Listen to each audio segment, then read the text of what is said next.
Assalamualaikum warahmatullahi wabarakatuh.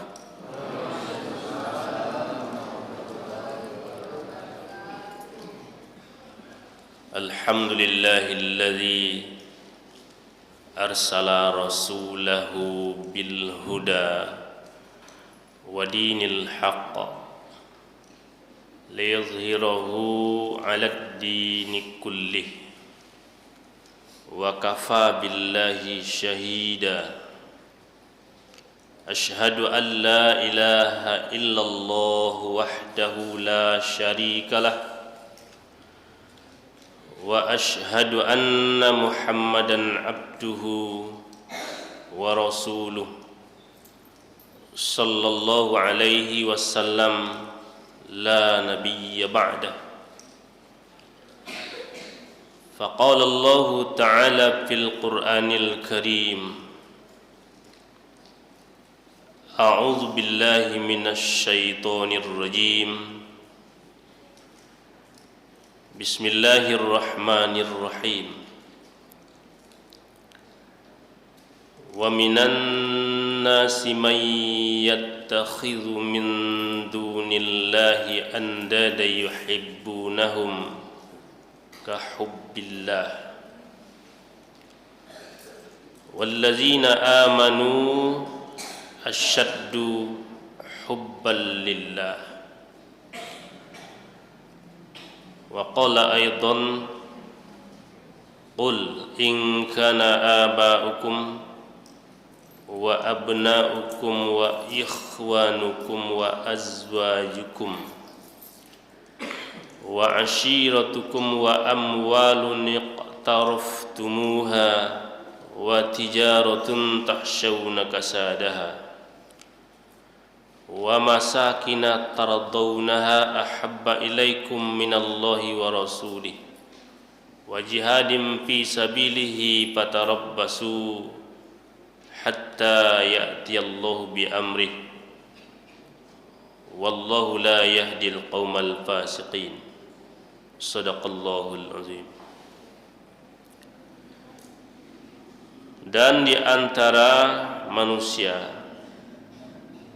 ada orang yang menyembah Tuhan selain Allah sebagai tandingannya.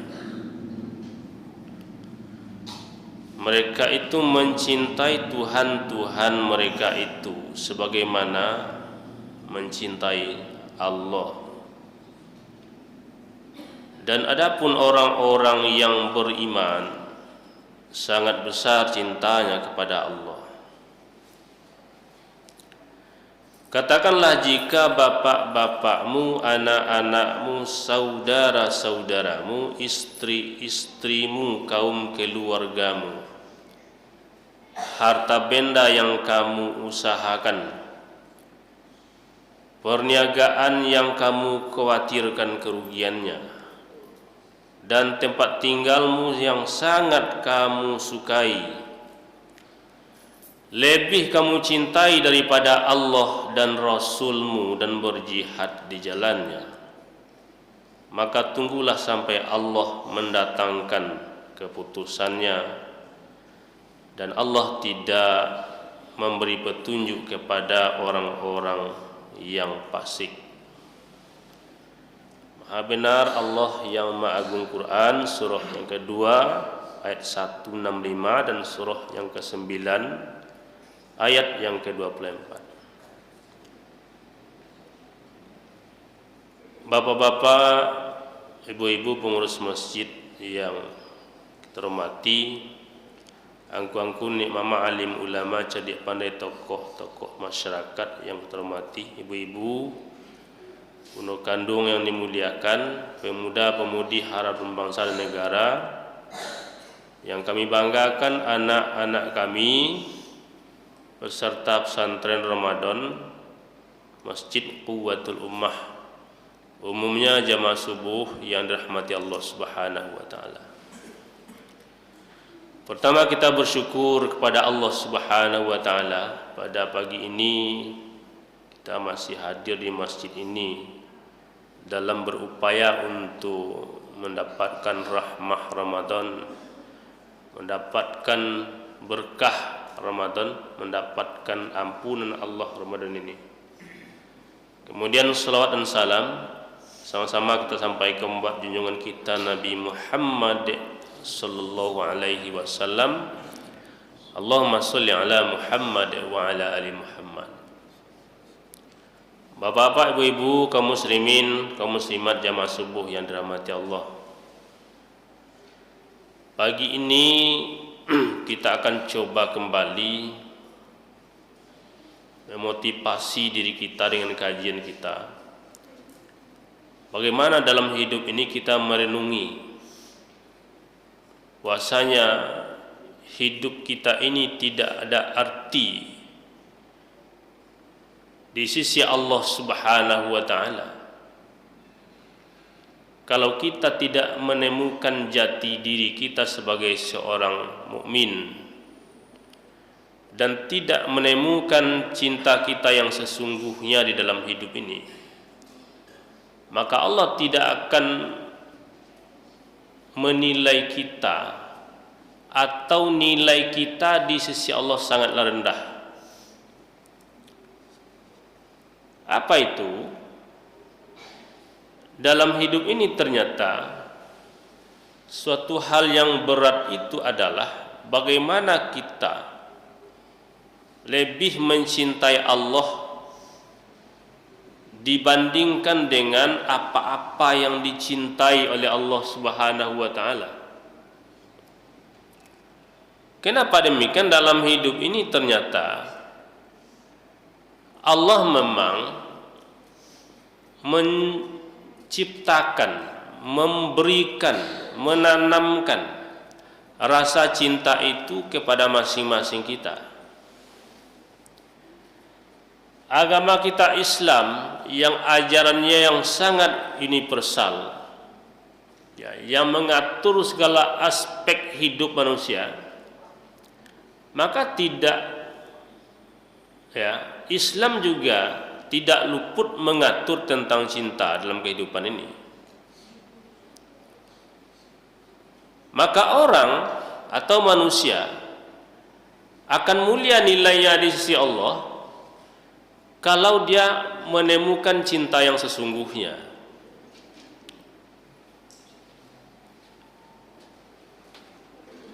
Dan orang tidak akan tinggi nilainya di sisi Allah tidak menemukan cinta itu. Dan orang juga akan hancur hidupnya kalau salah memahami tentang cinta. Imam Al-Ghazali dalam kitab beliau Ihya Ulumuddin, salah satu aspek yang beliau bahas di dalamnya, dalam satu bab khusus, bab itu membahas tentang cinta, yaitu tentang, dalam bahasa Arabnya, mahabbah. Di dalamnya itu beliau bahas tentang yang pertama dalil-dalil tentang cinta itu. Maka ayat yang kita baca tadi, wa minan nasi may yattakhizu min dunillah, itu salah satunya. Dan di antara manusia ada orang-orang yang menyembah Tuhan selain Allah. Mereka itu mencintai Tuhan-Tuhan mereka itu sebagaimana mencintai Allah. Maka adapun orang-orang yang beriman sangat besar cintanya kepada Allah. Dalil tentang cinta. Kemudian Imam Al-Ghazali membahas di dalamnya tentang siapa yang berhak dicinta. Ketiga, beliau bagaimana cara mencintai. Beliau bahas tentang sebab-sebab mencintai. Dalam kajian beliau tentang cinta itu, maka sampailah beliau kepada satu kesimpulan yang sesungguhnya, bahwa manusia yang mencintai selain Allah atau mencintai segala sesuatu melebihi mencintai Allah, itu adalah cinta yang salah atau cinta yang sesat. Kata beliau, cinta yang sesungguhnya itu dalam hidup ini adalah mencintai Allah Subhanahu wa ta'ala. Maka Allah ingatkan kita tadi, qul in kana aba'ukum wa abna'ukum, dan seterusnya.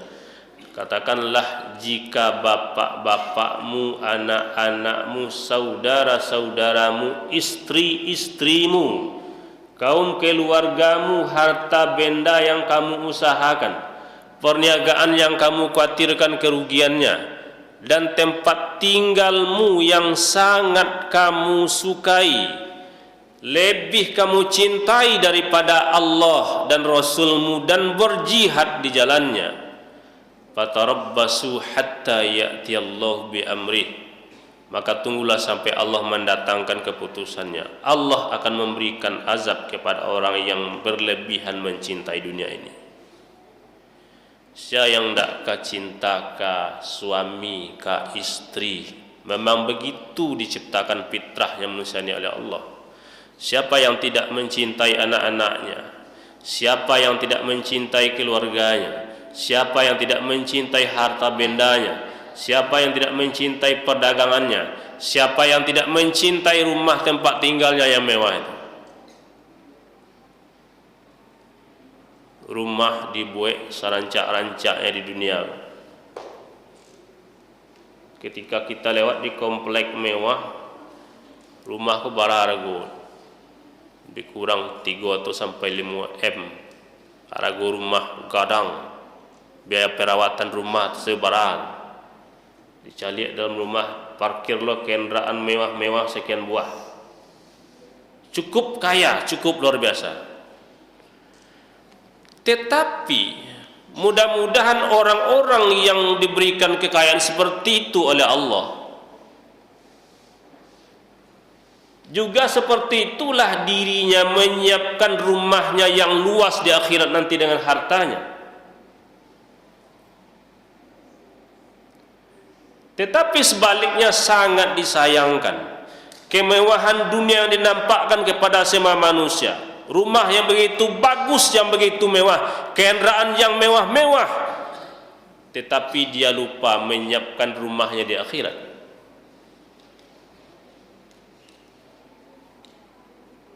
Besok wak meninggal dunia kok, bara gadang rumah ditempati, dibawa ke kuburan, di situlah rumah. Di dunia nak tanggung gadang rumah dibuat miliaran lainnya. Mudah-mudahan orang-orang yang mewah yang berikan kekayaan di dunia ini juga dipikirkannya, semoga dia seperti itu, bagaimana memikirkan kehidupan akhiratnya. Maka Allah ingatkan, rumah tempat tinggalmu yang sangat kamu sukai beserta perabot-perabot yang mewah tu, jutaan, ratusan juta lo balik, lebih kamu cintai daripada Allah dan Rasulmu dan berjihad di jalannya, maka Allah akan memberikan azab. Allah mendatangkan keputusannya, azab di dunia, azab di akhirat. Bapak-bapak, ibu-ibu, ketika kita bicara mencintai Allah, cinta kepada Allah itu di atas cinta kepada segala-galanya. Ini memang berat sekali, karena orang-orang yang tidak mantap keimanan di dalam dirinya, maka dia akan masih tergiur dengan kehidupan dunia ini. Satu hal kita buktikan saja, kalau di sini luar biasa jamaah ramai terus nih, salat. Kita juga siang kadang-kadang ke sini salat karena kantor di sebelah ya, Kanwil Kemenak ini. Ramai, zuhur ramai, asar, maghrib. Tapi Pak Ibu, tidak semua masjid seperti ini Pak. Ada di tempat-tempat lain yang penduduknya ramai, yang ketika diadakan wirid di situ, ustaz ceramah di muka bapak boleh 5 orang, ibu-ibu baranam 7 orang. Kalau dihitung jumlah penduduk di sekitar masjid itu sangat banyak sekali.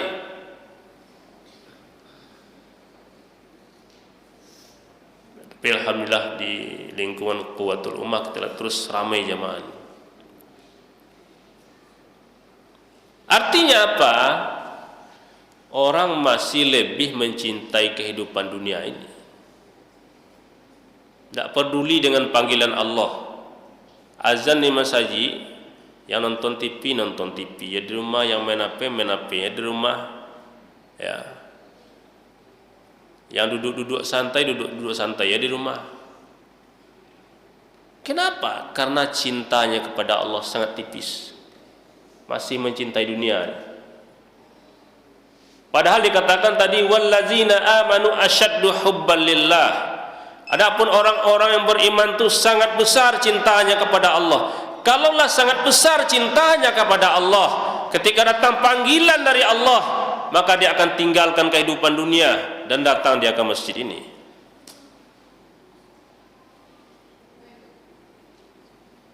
Ada yang tak peduli saja. Padahal dalam kajian-kajian, ketika awak dipanggil hayya 'alas shalah, ayo kita salat. Hayya 'alal falah, kalau falah itu diartikan ayo kita mencari kemenangan, mencari kebahagiaan hidup dunia dan akhirat. Dipanggil untuk hidup bahagia dunia akhirat, hayya 'alal falah. La acu. Artinya apa? Kecintaannya kepada Allah sangat tipis. Dia lebih mencintai kehidupan dunia ini. Bapak Ibu sekalian, ketika kita mencintai Allah itu dibuktikan dengan kekuatan iman, kesabaran dan keikhlasan dalam menghadapi ujian kehidupan ini.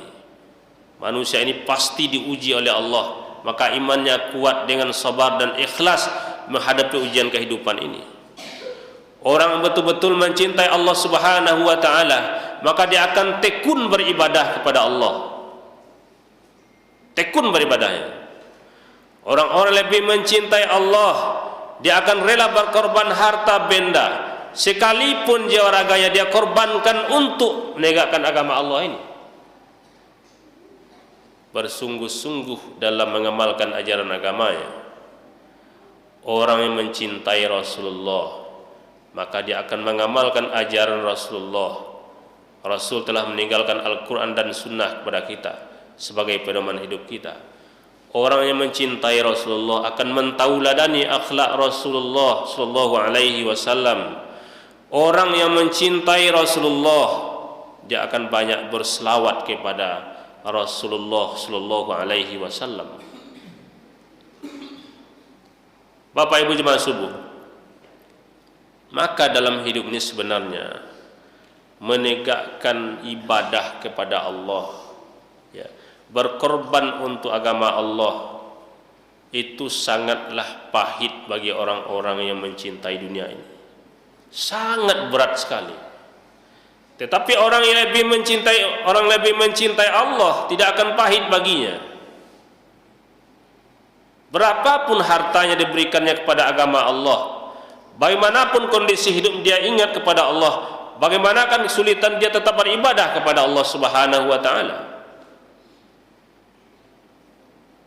Dalam sebuah hadis Rasul menyampaikan bahawa ada 3 macam pada diri manusia, kalau dia memilikinya dia akan merasakan manisnya iman.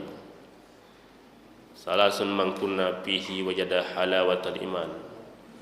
3 macam yang ada pada diri manusia dia akan merasakan manisnya iman. Pertama, ayyakunallaha wa rasulahu ahabba ilaihi mimma siwahuma. Adalah Allah dan Rasulnya lebih dicintainya dibandingkan yang lainnya.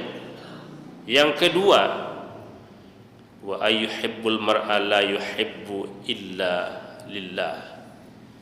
Adalah dia mencintai sesuatu karena Allah Subhanahu wa taala.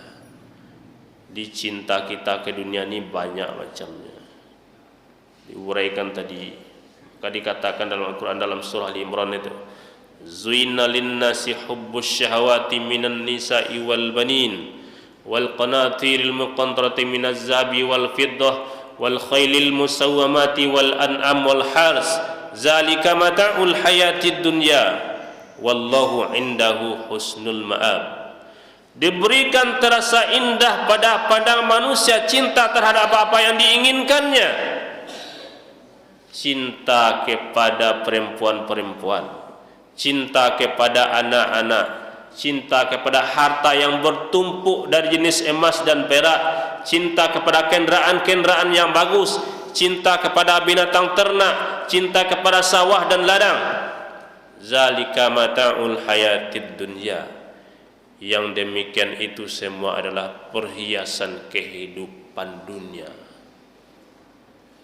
dan di sisi Allah lah tempat kembali yang baik itu. Bapak Ibu sekalian, maka di sisi Allah tempat kembali yang baik artinya apa? Kita lebih mencintai Allah dan Allah akan meredai kehidupan kita. Allah nanti akan mencintai kita sampai ke akhirat nanti. Yang kedua tadi adalah mencintai segala sesuatu karena Allah. Dalam sebuah kisah sampaikan bahwa seorang ulama yang bernama Abu Usman Al-Hirri.